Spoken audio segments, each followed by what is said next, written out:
de musique classique pour les nuls.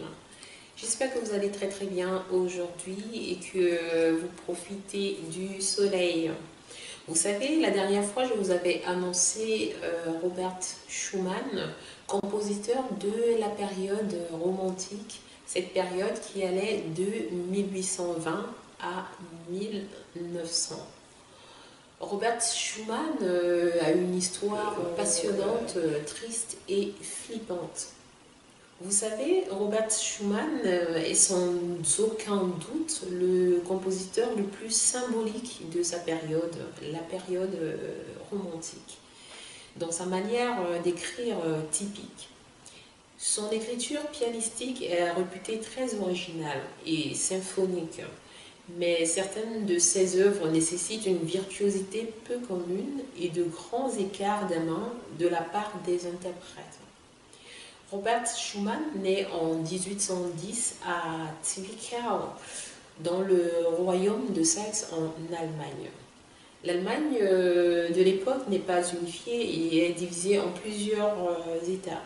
Son père, August Schumann, Auguste, si vous voulez, Schumann tient une librairie, mais il est aussi éditeur et écrivain. Il est entre autres connu pour avoir rédigé de nombreux romans chevaleresques, mais aussi pour avoir traduit en allemand les œuvres de Lord Byron et de Walter Scott.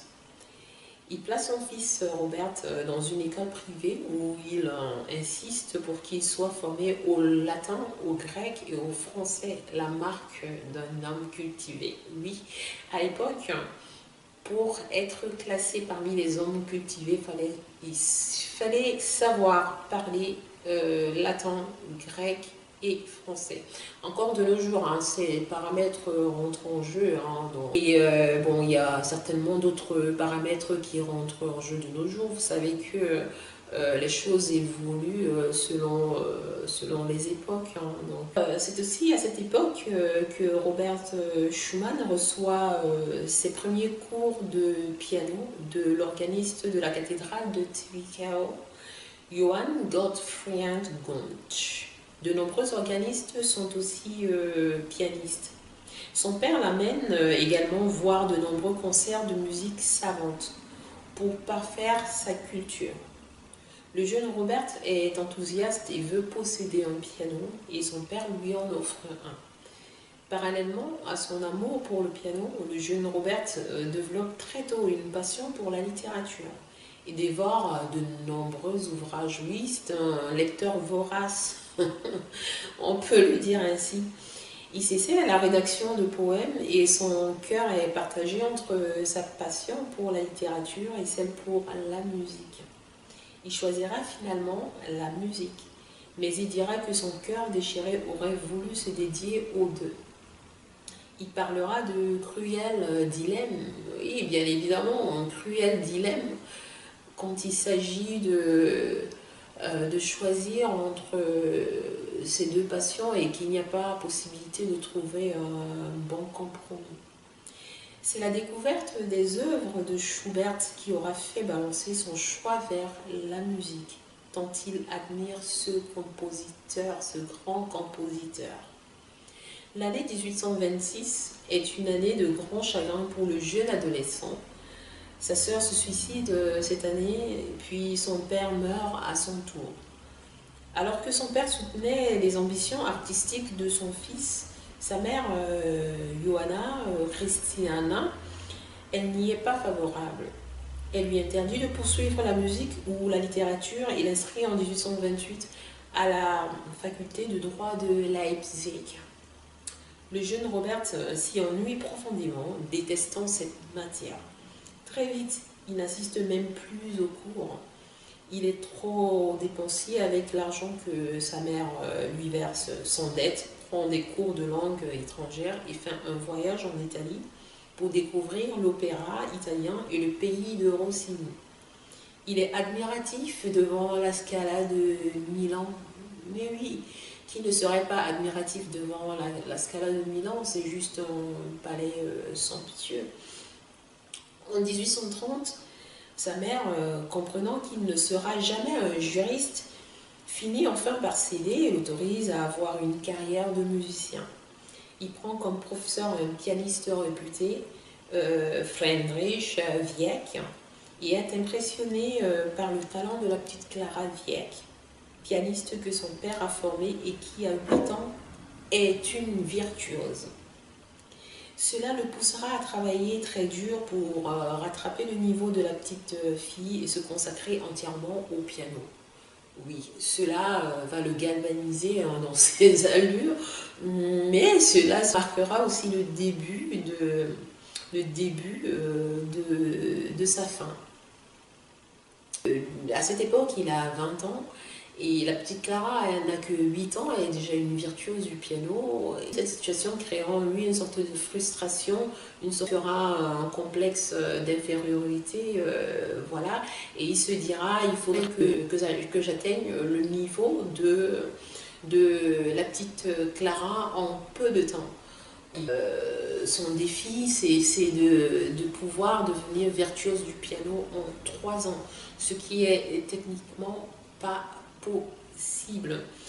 Donc du coup, frustré par la différence de niveau entre lui et Clara, et souhaitant devenir en moins de 3 ans pianiste virtuose, il invente un appareil mécanique, le cigare mécanique, hein, voilà, censé développer sa dextérité et il travaille toute la journée sans répit. Oui, Robert Schumann faisait à peu près 12 heures de piano par jour, hein, sans interruption. Malheureusement, cet acharnement et son appareil entraînent de graves problèmes pour ses mains. Il se plaint d'abord de douleurs infinies dans le bras et les mains, mais continue pourtant à travailler sans le moindre répit. Donc, son appareil fabriqué, inventé, le cigare mécanique, ne l'aidera pas plus que ça. Hein. Déjà, je pense qu'il s'était fixé des objectifs complètement utopiques. Il faut savoir que pour devenir professionnel du piano, voilà, il faudrait travailler minimum de 2 heures par jour. 2 heures par jour, donc 2 heures tous les jours, pas 2 heures tous les 3 jours, 2 heures par jour et pendant 7 ans. Mais Robert Schumann, lui, voulait devenir virtuose du piano en 3 années. En 3 ans, ce qui n'était pas, je le redis, ce qui est impossible. Et il va se fabriquer un appareil qui va prendre le relais à chaque fois que ses doigts seront fatigués parce qu'au bout de 4 heures de piano, on sent plus ses doigts, une pause s'impose. Et le corps humain n'étant pas comme une machine qu'on peut remplacer, le corps humain a besoin de se reposer pour se régénérer, pour se ressourcer, afin de continuer de faire le travail qu'on lui demande de faire. Mais Robert Schumann n'avait pas pris tous ces paramètres en considération. Lui, il s'est dit, bon, il faut que je devienne virtuose du piano en 3 ans, alors je fais 12 heures de piano par jour, et voilà. Et finalement, en 1832, il est paralysé de la main droite et doit abandonner sa carrière de pianiste, ce qui le frustrera toute sa vie. De cette période, Schumann développera un état dépressif chronique qui le frappera régulièrement durant toute sa vie. État aggravé par la mort de son père, de son frère plutôt, Julius.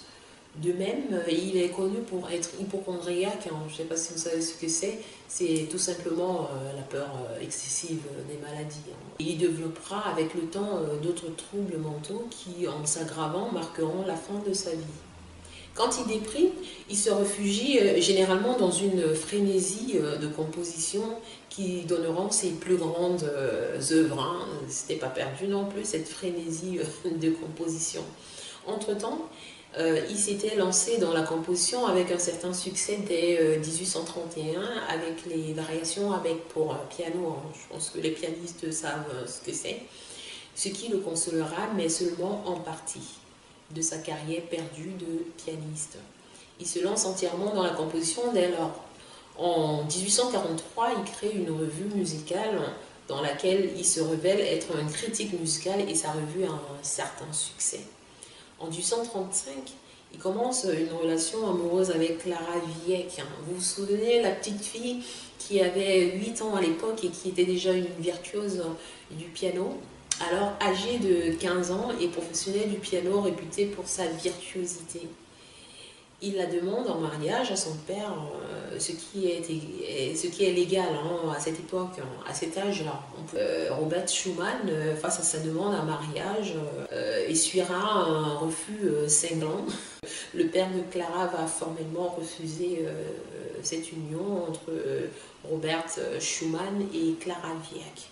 En 1838, Clara est nommée virtuose de la Chambre impériale à Vienne, un succès éclatant.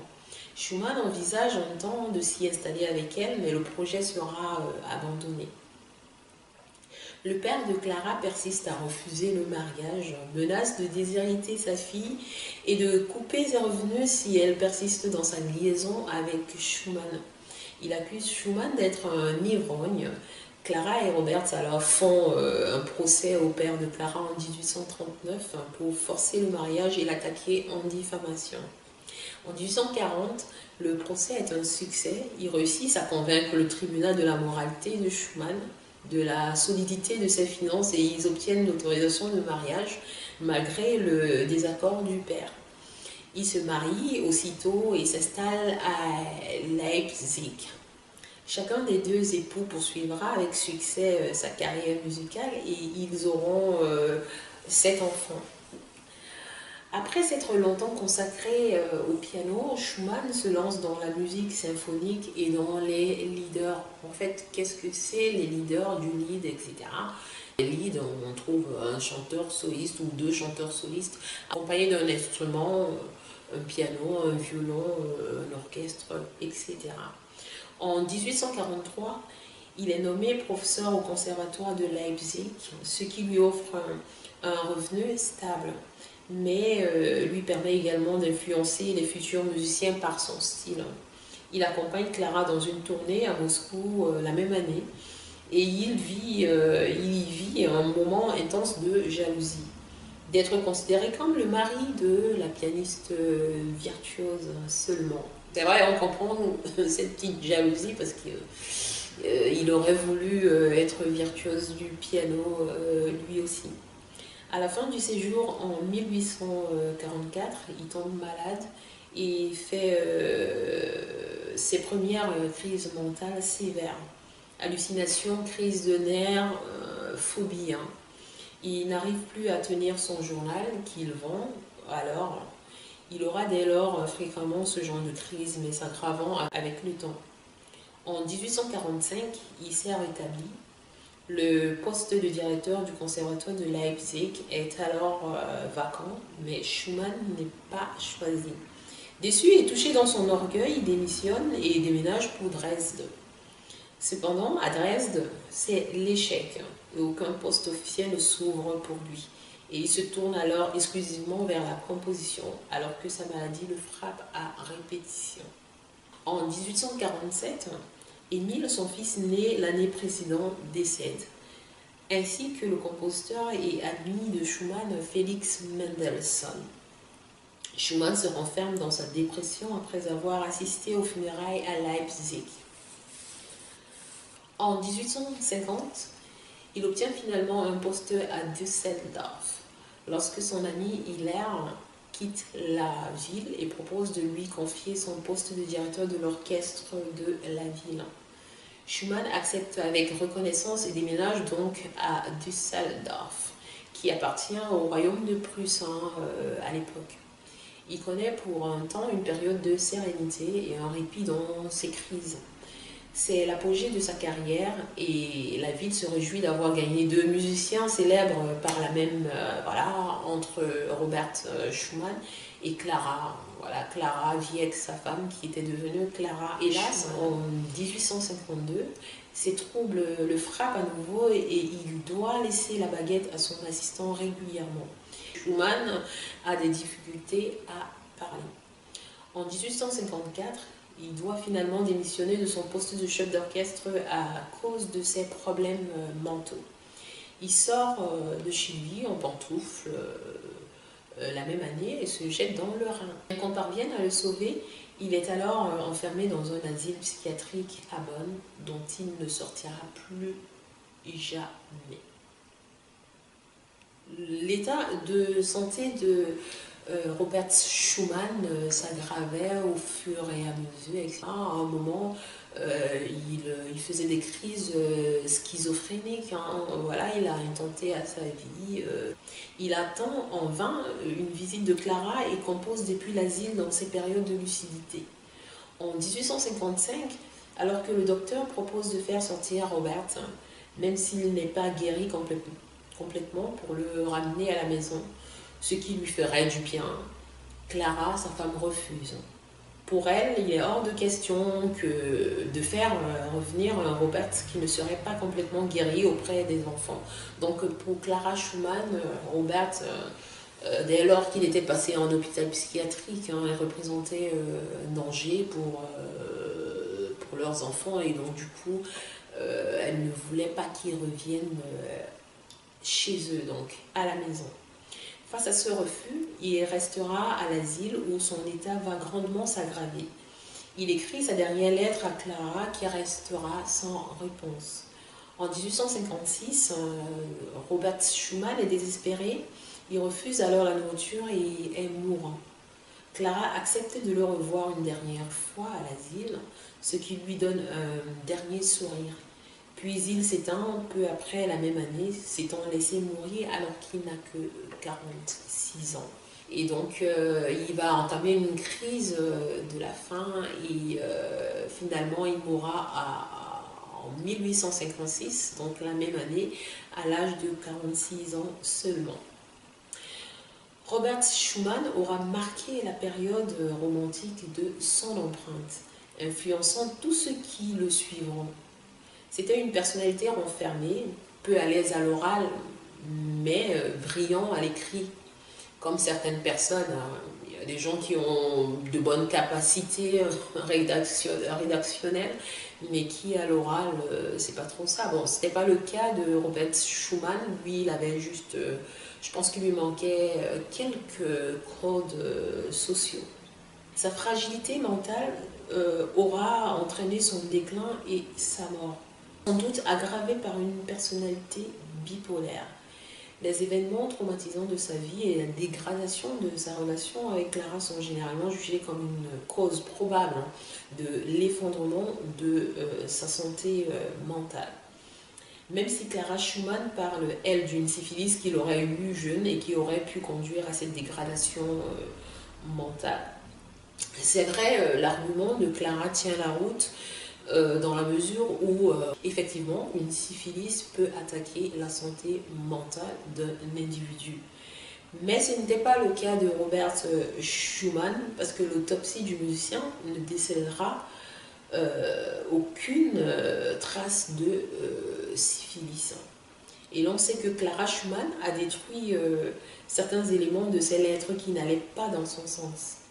Il reste encore du travail pour les historiens afin de comprendre cette relation entre Clara et son mari et aussi pour mieux comprendre le déclin mental de Robert Schumann.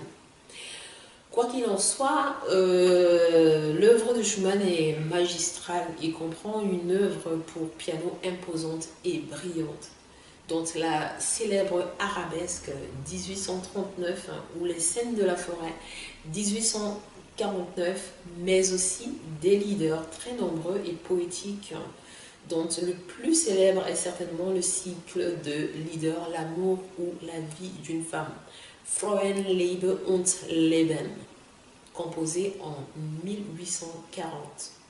Il faut aussi parler de ces symphonies et concertos nombreux et de qualité, dont les plus connus sont la symphonie numéro 3, dite Renan, 1850, sa symphonie numéro 4, 1841, et bien sûr son sublime concerto pour piano en la mineur, en 1845.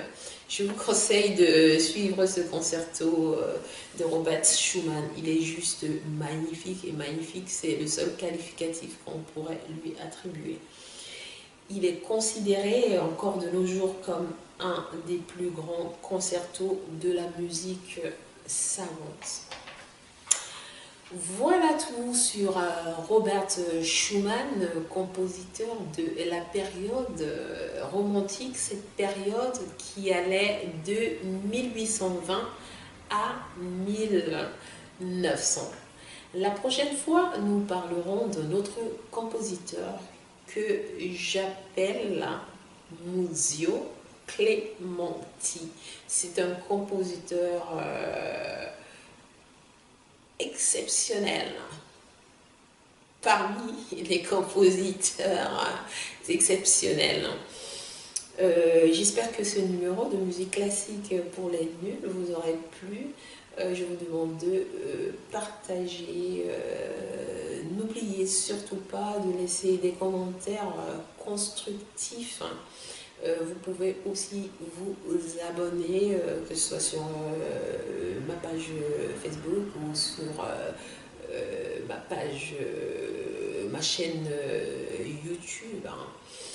Et d'ici le prochain numéro, je vous souhaite une très bonne fin de journée et je vous dis à bientôt.